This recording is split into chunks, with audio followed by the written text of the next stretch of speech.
Baik, Siap-siap. Bendera hijau sudah naik. Mari kita saksikan. segera dilepas.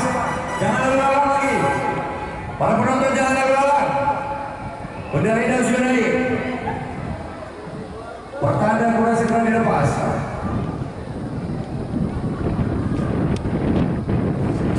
Baik. Ini dia. 3 ekor kuda. Iya. Bendera lagi. Ini. Kenjo. Tidak berkayut.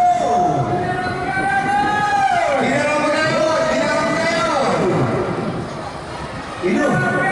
Kuda.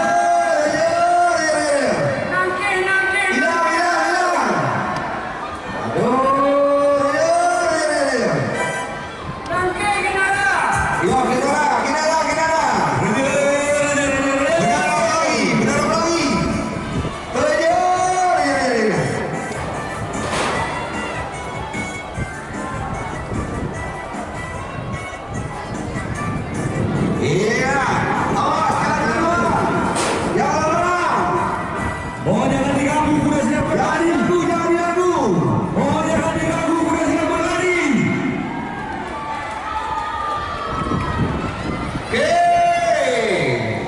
Benar apa lagi? Untuk Rudin dimenangkan oleh Benar lagi. Iya, pemilik Al-Ajan atas nama Buahnya tinggal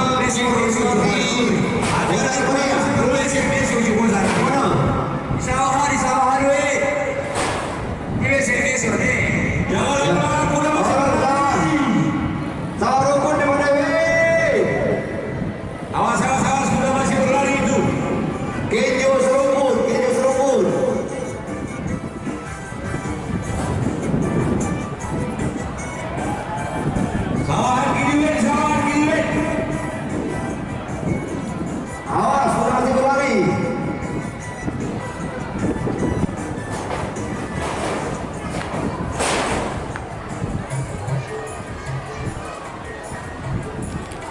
Awas, kuda masih berlari itu.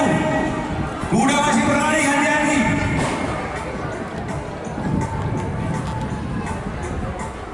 Baik, akhirnya sampai Demikianlah para hadirin yang berbahagia, Bapak Fatih dan juga Bapak Ketua BPKB.